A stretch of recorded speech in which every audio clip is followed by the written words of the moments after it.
This final video for the research methods section discusses the importance of citation and how to avoid plagiarism, especially considering as we're using other sources from other people, we need to be keeping track of where our information comes from and how we are using it.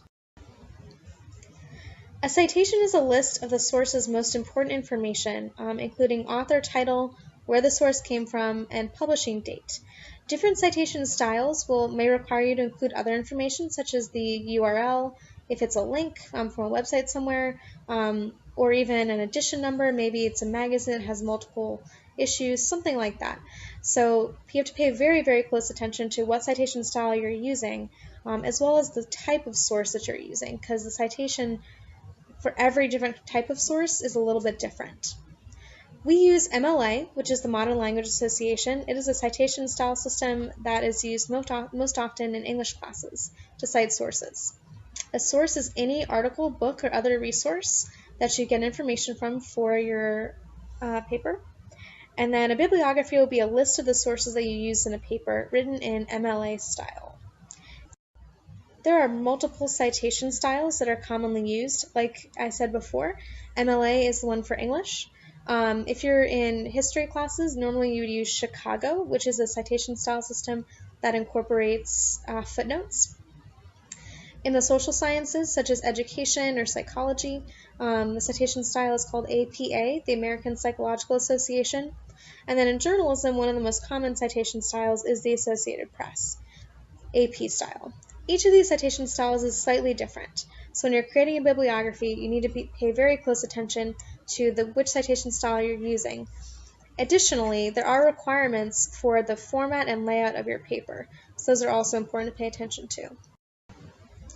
It's important to cite your sources because chances are extremely good that whatever you're writing about did not originate with you. As brilliant as you are, you probably got ideas and information from other people.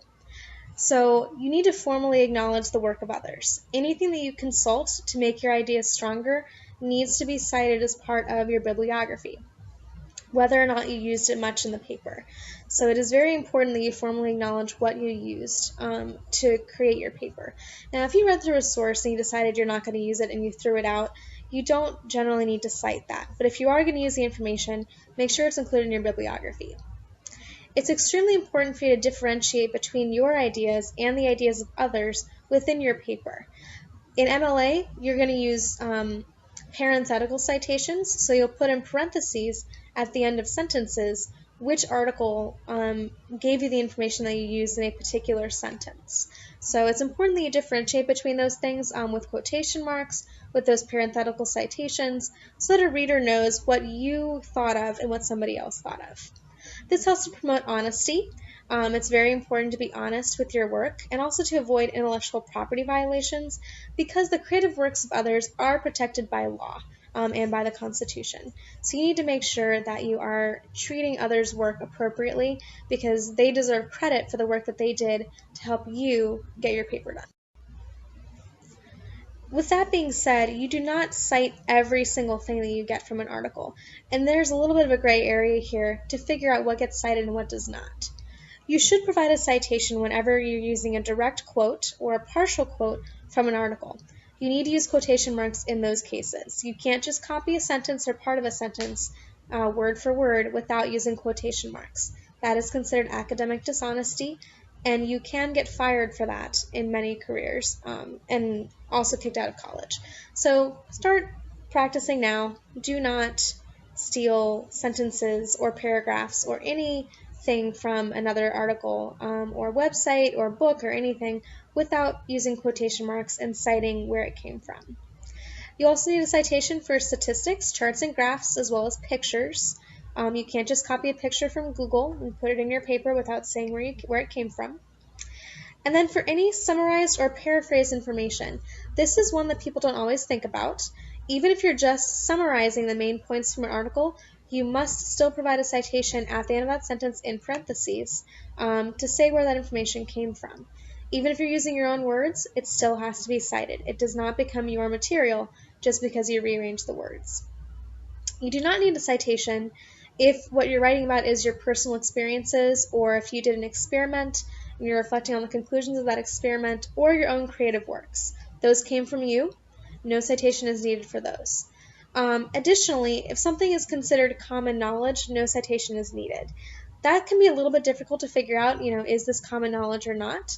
In general, people say if it's common sense, it's common knowledge. So don't touch something that's really hot. You do not need to cite that. Also, generally accepted facts such as murder is bad or Valentine's Day is February 14th.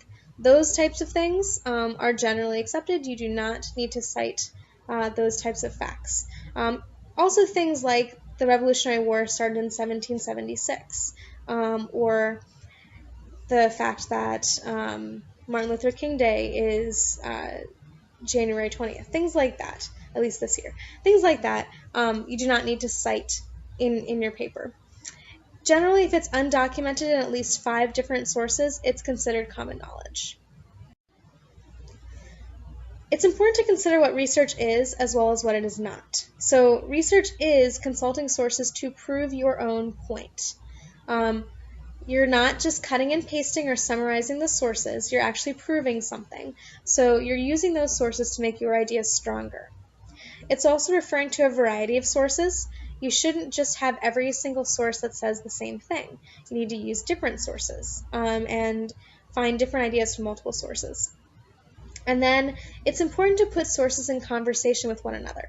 What that means is you use information from one source and information from another source that might be different, but show how they relate to the same idea, as if they're almost having a conversation with each other. That doesn't mean you're rearranging words from the text. You're taking their words and talking about what both of them have to say about the topic as a way to prove your point. So research is not cutting and pasting. It's not just summarizing your sources. It's actually using other people's work to make your ideas stronger.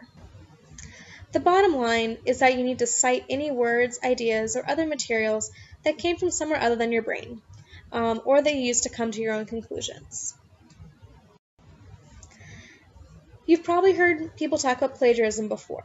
Plagiarism is when you take all of these citation ideas and you mess them up. So either by buying, stealing, or borrowing a paper.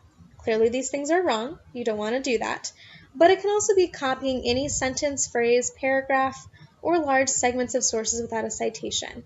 It might be an honest and innocent mistake, which is why it's extremely important for you to keep track of your ideas and where they came from.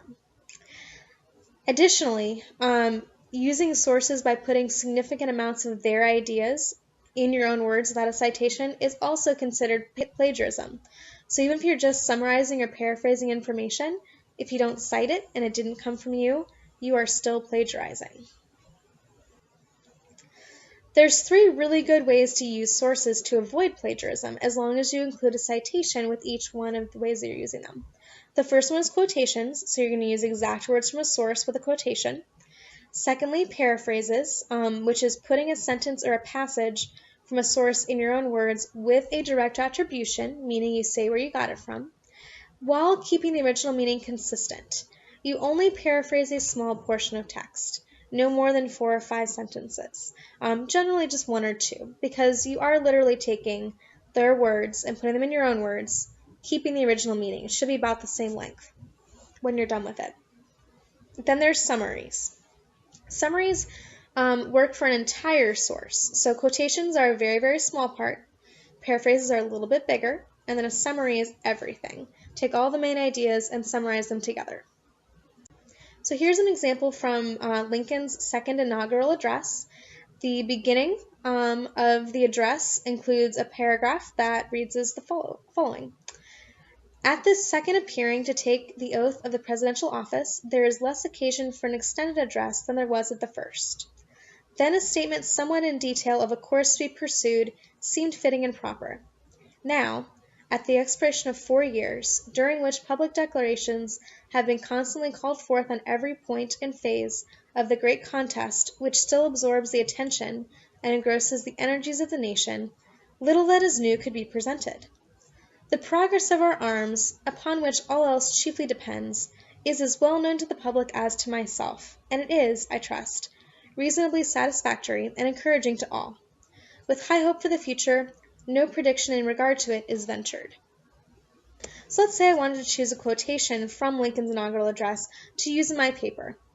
I might choose this part at the end. The progress of our arms, upon which all else chiefly depends, is as well known to the public as to myself, and it is, I trust, reasonably satisfactory and encouraging to all. With high hope for the future, no prediction in regard to it is ventured. So I might like that quote because it shows a little bit about President Lincoln's perspective and what he's looking at this point in time. It's the end of the Civil War. It hasn't ended yet, but it will end very soon. He doesn't know that, of course, but he at least is reflecting on the fact that where he is in history, recognizing that most people are well aware of what's going on with the war. He doesn't need to provide an overview of it in his inaugural address. So if I wanted to paraphrase that whole passage, I might write something like this. According to Lincoln, because I have to have an attribution, so according to Lincoln, the American people and himself were well aware of the state of the armed forces as well as the ongoing war. Therefore, Lincoln feels no need to comment on this progress in his speech. In fact, he indicates that he believes most are encouraged by the current status and turns the opening of his speech away from a message about where the war might be headed. Now, this paraphrase is shorter than the passage from Lincoln's speech, but it still captures the main point of what he's trying to say in those sentences, as well as not using his words. It's in totally different language with an original attribution. And then let's say I was going to summarize the entire speech, because that was only one small portion. So I'm looking at the entire speech for my summary. I might write something like this. In his second inaugural address, Lincoln reviews the status of the nation before the Civil War, including offering some suggestions for why the war might have begun. Additionally, he indicates that the role of God in the war might have something to do with why it happened. His speech is inclusive, refraining from demonizing the South, but instead encouraging the American people to mend the rift and create peace. The Purdue Online Library has a guide for the MLA, as well as writing quotes, paraphrases, and summaries. So to find more examples of these things that I've been talking about, you can go to the links that are listed on this slide right here, and you can find more information about all of this. That will help you for your paper. Finally, it's time for you to do a little bit of practice. Pages 4 and 5 of your workbook are completely blank. What I want you to do is to pause this video, and then write explanations for the first 3 points here. So what is the purpose of citation is the first question. What needs to be cited and what does not. And then what is plagiarism and why is it a problem? Please write those answers in complete sentences using this video, as well as some of the pages in your workbook also summarize the information. Then the second thing is to select one of your sources and practice citing sources, copying down quotes, paraphrasing, and summarizing. So you can choose any source you want, but you need to write a full MLA citation for it. Copy down a quote that you feel is important, including page number that it came from. Paraphrase a few key sentences that contain a major point. Keep in mind that a paraphrase puts things in your own words, so you're not using their words at all. But it's going to be about the same length, so you don't want anything longer than about 3 to 4 sentences, and you need to have an attribution for where it came from. No quotation marks, though, because it's just a paraphrase. You're turning their words into your words, keeping the same point and citing your source. And then lastly, summarize the entire article. So you'll have to read it first before you can summarize it. So go ahead and write all of the answers to those questions on pages 4 and 5 of your workbook. That is a 30-point homework assignment. Please show it to me when you're done so that I know that you understand how to do your paraphrasing and summarizing.